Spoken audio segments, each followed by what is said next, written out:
Segundo tuit. Los índices de Bloomberg señalan que entre el primer y cuarto trimestre del 21, en economía el Perú subió de 58.9 a 68.3 y en su fortaleza financiera de 64.3 a 80.7, si la presbicia no me engaña. Nuestra debilidad es la inestabilidad política, apenas 18 puntos en este índice. Y aquí, como somos rápidos, tenemos al tuitero, pues a Pedro Franque, que aquí le damos la bienvenida, exministro de Economía y Finanzas. ¿Cómo está, Pedro? Buenas Gracias. noches, Enrique, muchas gracias. Por venir. Y usted, claro, la desmenuza clarita. ¿Esto qué significa? Antes de entrar un poquito a conversar de lo que fue su gestión y cómo ve las perspectivas. ¿Qué significa este desagregado? Creo que esto significa dos cosas, ¿no? En la parte económica propiamente, el crecimiento de 13,3%, un poco más todavía, pero hay que recordar que en julio pues había quienes vaticinaban que íbamos a crecer 8, ¿no? Que esto iba a ir mal, que el segundo semestre iba a ser desastroso. Eso es clave, ¿no? Eso es clave, porque cuando se vieron los índices de inversión hubo quienes señalaron que la inversión pública se había caído en la última parte del año, entonces esto es bien importante, ¿no? Bueno, el crecimiento económico ha sido alto, hemos recuperado lo que perdimos en pandemia y estamos un poco más por encima, se han creado 400.000 empleos, todavía hay mucho por hacer en temas económicos en el Perú, evidentemente, y toda la pandemia nos ha dejado pues bien golpeados, ¿no? Pero yo creo que se ha avanzado muy bien y ese crecimiento del 13,3 es muy positivo y yo creo que ahora ya con la tercera ola cediendo y yo creo que mucha gente está regresando a los restaurantes, el turismo puede repotenciarse, o sea, lo que nos ha jalado para atrás, nuestro gran hueco negro negativo, yo creo que va a salir para arriba. Entonces yo creo que este año podemos tener buenas Pero nuestro problema es la política, o sea, digamos, señalar que ese no es un problema es equivocado, porque lo conversamos fuera de cámaras. Se dice, hemos superado a Chile porque Chile está con constituyente, ¿no? Y miren el caos, qué sé yo. Pero en realidad el factor de estabilidad política en Chile está mucho mejor rankeado que nosotros. Es mejor rankeado que el nuestro, sí. Nosotros le ganamos en economía y en la parte financiera, porque ahí logramos aumentar fuerte la inversión pública, que batió este récord de 39.000 millones de soles el año pasado, pero mantuvimos un déficit fiscal sumamente bajo, ¿no? Se ajustó fuertemente el déficit fiscal en el Perú, entonces eso permite que nuestra finanzas públicas, nuestra deuda pública está muy controlada, bastante mejor que la de Chile. Entonces ahí es donde nosotros les hemos sacado ventaja.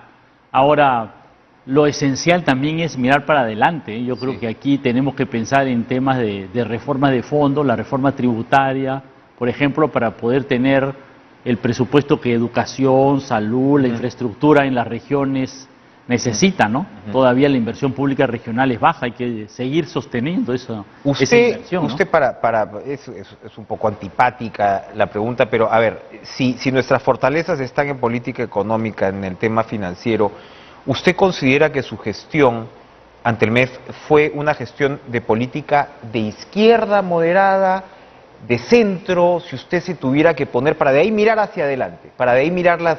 Digo, a lo que voy con la pregunta es que el mercado no se asusta en todo caso, con una política de izquierda como la que usted representaba. A eso voy un poco. Yo creo que fue una política de izquierda moderada.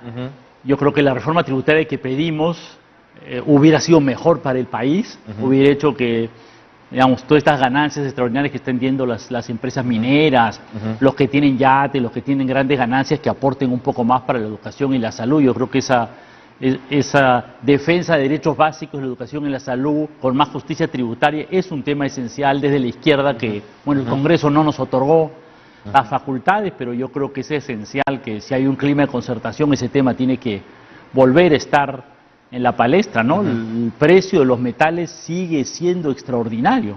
Nosotros calculamos que los ingresos extra de las empresas mineras habían sido 13.000 millones de dólares, han pasado 3 meses más y ahora son 17.000 millones de dólares.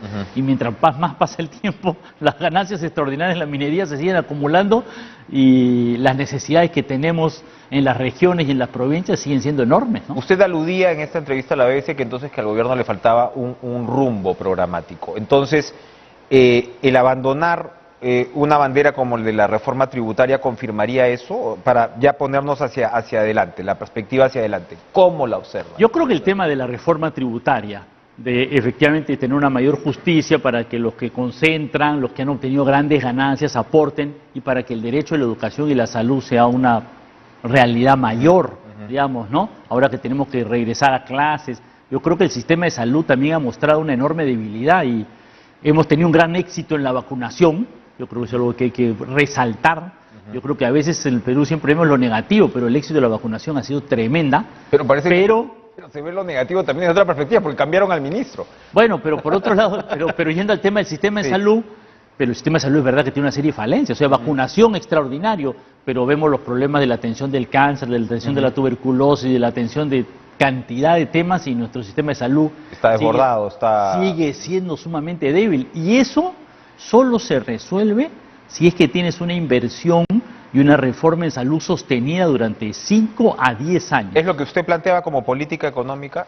Claro, esa por inversión, supuesto, eso porque estaba escalonado, el tema justamente como entonces y eso requiere gasto corriente, un gasto sostenible, porque tienes que tener médicos, postas de salud, medicinas que se den este año y el siguiente y el siguiente y el siguiente y el siguiente, porque la gente no va a dejar de enfermarse, me explico, lamentablemente, ¿no? Y eso requiere un sostén. Si queremos mantener más médicos, más medicina, necesitamos tener más presupuesto, necesitamos tener más fondos. La única forma es con una reforma tributaria. Digamos, es la experiencia de todos los países del mundo, de los que han hecho en la región reformas en salud. No hay reforma en salud en la región que no haya implicado 1 a 2 puntos más del PBI de gasto. Y nuestro gasto en salud está debajo del promedio latinoamericano en 2 puntos del PBI. Así es. Hemos crecido al 16%, ¿no? 13%. 13,3% el crecimiento económico. Ya, pero no. La presión tributaria subió, me parece, al 16%, precisamente como consecuencia de ese crecimiento, ¿no? Correcto, ha subido la presión tributaria correctamente, tienes razón, a 16%. Bueno, producto en parte de los mejores precios de los metales y de una mayor fiscalización, ¿no? Varias empresas han pagado deudas que se debían, ¿no? Y ahí creo que hay que ajustar bastante, ¿no? Creo que es una tarea, se está avanzando, pero que es una tarea pendiente porque ahí hay buenas posibilidades, ¿no? Ahora, lo que hablábamos con su ex viceministro Gustavo Guerra García, me parece que el viernes, es que lo que se presentó en buena medida venía también, digamos, iba acorde con la estructura de lo que se pensaba en la alta dirección del MEF. Bueno, por supuesto. A lo que voy. El MEF debería insistir entonces con esto. No tendría por qué no hacerlo. El señor Graham podría insistir con eso. Bueno, por supuesto, ¿no? Yo, por ejemplo, el pedido de delegación de facultades en términos de materia tributaria fue aprobado por el Consejo de Ministros y por el Presidente de la República y fue elaborada por el equipo técnico del MEF que viene de 10 años y que sigue ahora, digamos, ¿no? El equipo técnico del MEF que elaboró la propuesta de reforma tributaria es un equipo, digamos, el director Marco Camacho tiene el puesto 10 años. Digamos, ¿cierto? Y todo su equipo en general, o sea, la propuesta de reforma tributaria que nosotros presentamos recogía los avances técnicos que se habían hecho en el pasado, pero le daba una proyección política. ¿Se puede volver a presentar esa? Bueno, o sea, era vía proyectos, lo que usted había dicho, vía proyectos. Eso es lo que habría que hacer ahora. Claro. Se podría volver a presentar un pedido de delegación de facultades, pero yo creo que lo más práctico, lo que es ya presentar el proyecto de ley definitivo, digamos, ¿no? Ahora, ya dentro de poco debe salir, en un par de semanas, publicado el informe del Fondo Monetario Internacional sobre este tema de la tributación minera. Ya están en el proceso, que es algo que, bueno, se pedía, pero bueno, claro, ellos decían que había que hay un trámite de la propia organización internacional y hay que ser respetuoso, pues, también de los organismos. Entonces, ese informe se va a conocer. Los que sí, claro, ya. por supuesto. Ahora, pero nosotros hemos dado el visto bueno a que se publiquen. Ahora, en el debate, esto lo hemos conversado, me parece, en más de una vez, pero quienes se resisten a la reforma tributaria tienen sobre todo dos argumentos. Por supuesto, el capital, pues, ¿no? O sea, te dice de un lado, no debes hacer una reforma tributaria cuando nos estamos comenzando a recuperar. Ok, discutible a partir de lo que usted nos está señalando. Pero lo otro es, tenemos que tener muy claro en qué se va a gastar esto. Yo recuerdo que en su reforma tributaria usted tenía incluso una propuesta para decirle al Congreso, en esto va. Pero claro, cuando tienes estos bandazos en sectores claves, ¿cómo convencer a ese sector? Estoy hablando de salud, ¿no? Educación no tanto, pero sobre todo salud, que para usted es fundamental. ¿Cómo se convence esa parte? ¿Cómo se salva esa crisis de credibilidad en esa continuidad de reformas? Primero, lo primero que te quería decir sobre el primer argumento es, tú puedes decir que no es el momento para una reforma tributaria si es que tus medidas van a ir en contra del crecimiento, pero si tus medidas que tú estás planeando es quitarle las sobreganancias mineras o cobrarle más al que tiene yates, digamos, ¿en qué medida eso afecta al crecimiento? ¿Te das cuenta? Eso depende del tipo de reforma que plantees. El tipo de reforma que se planteó no era contraria al crecimiento, era a favor del crecimiento. Señal por ejemplo, a la inversión. un tema importante que a mí me parece que hay que volverlo a plantear en la discusión es las pequeñas empresas. Hay un consenso, me parece, que el sistema tributario para las pequeñas empresas es deficiente. Hay el RUS, el RER, el régimen mínimo, hay 4 regímenes superpuestos distintos. Todos los estudios dicen esto debe simplificarse. Y ese método es una cosa que puede hacerse, ayudar a las pequeñas empresas a hacer una declaración más sensible, a facilitarles la vida, más sencilla, una declaración más sencilla, facilitarles la vida, y eso va a promover ¿No se lo aprobaron? Porque había tampoco se lo aprobaron. Darle esa facultad ya. No. Entonces, bueno, eso... Disculpa que regrese sobre ese tema, porque yo creo que ahí hay tela por cortar, digamos, ¿cierto? Y ahorita que hay esta idea de, bueno, si hay concertación, no hay concertación entre el Ejecutivo y el Congreso, bueno, yo creo que cualquier acuerdo que es positivo, que hay un acuerdo, tiene que hacerse sobre la base de, bueno, ¿cuáles son las políticas ¿Cómo se expresa? esenciales? ¿Cuáles son los problemas que queremos resolver?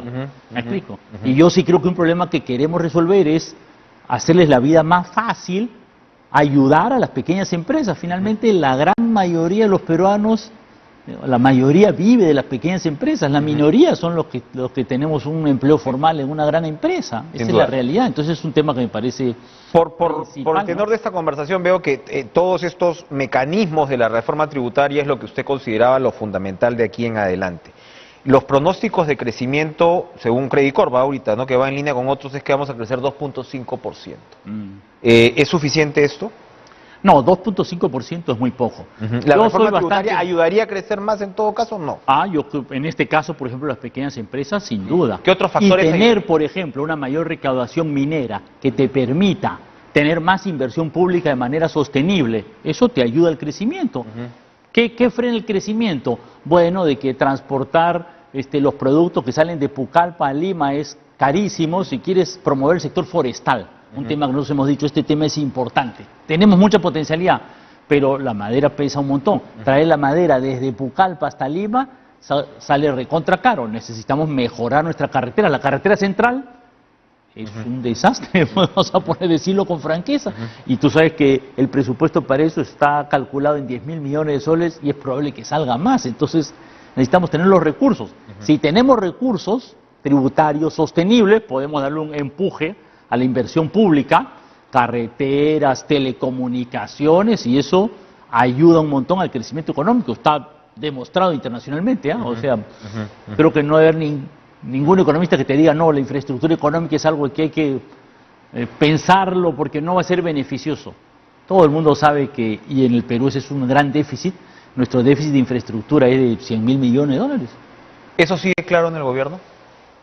Bueno, yo ya no estoy en el gobierno, Enrique, así que como entenderá, yo no puedo responder esa pregunta, ¿no? Ahora, pero por lo que usted me plantea y ahora, digamos, viendo el comunicado de Juntos por el Perú, no la posición de Nuevo Perú consideraría en algún momento regresar al gobierno si es que fueran convocados? Mira, yo no soy parte de la directiva de Nuevo Perú, así que yo creo que tendrías que preguntarle a la presidenta, Anaí Durán, seguramente te podría contestar esa pregunta. Vamos a preguntárselo. Finalmente, porque veía pues además ahora el señor Bellido aplaudiendo esta noticia de Bloomberg y no eran pues los más entusiastas con su desempeño en el MEF en su momento, ¿no? O sea, se han olvidado de repente de esas diferencias que ellos expresaban, porque claro, las buenas noticias las aprovechan todo el mundo.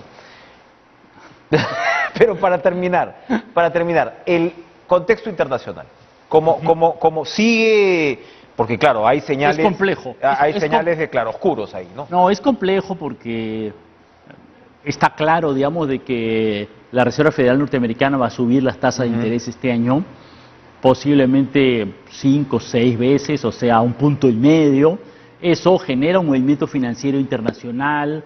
Los capitales tienden a irse hacia el norte, generan sobre aquí, el Perú, presiones devaluatorias, el acceso al financiamiento puede ser un poco más difícil, genera un movimiento en general que no nos es necesariamente favorable. Las presiones inflacionarias tampoco cesan internacionalmente, Efectivamente, por eso es que la Reserva Federal va a subir la tasa de interés, posiblemente con rapidez, ¿no? Ya ha dado señales, ¿no?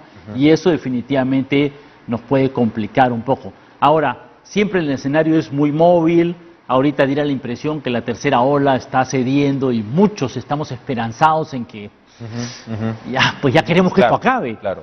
Pero tampoco en ese sentido estamos libres de que no hay una nueva variante que sea más complicado. Lamentablemente nos ha tocado vivir un momento complicado, ¿no? Económica, social y en términos de salud. Entonces ahí se necesita una respuesta colectiva que esté muy a tono con los momentos, ¿no? Bien, Pedro Franque, gracias por brindarnos este balance, estas perspectivas. Vamos a estar muy atentos a su tweet y ojalá nos visite entonces más seguido para explicárnoslo. Gracias, Pedro Franque, por estar con nosotros. Vamos a ir a una pausa.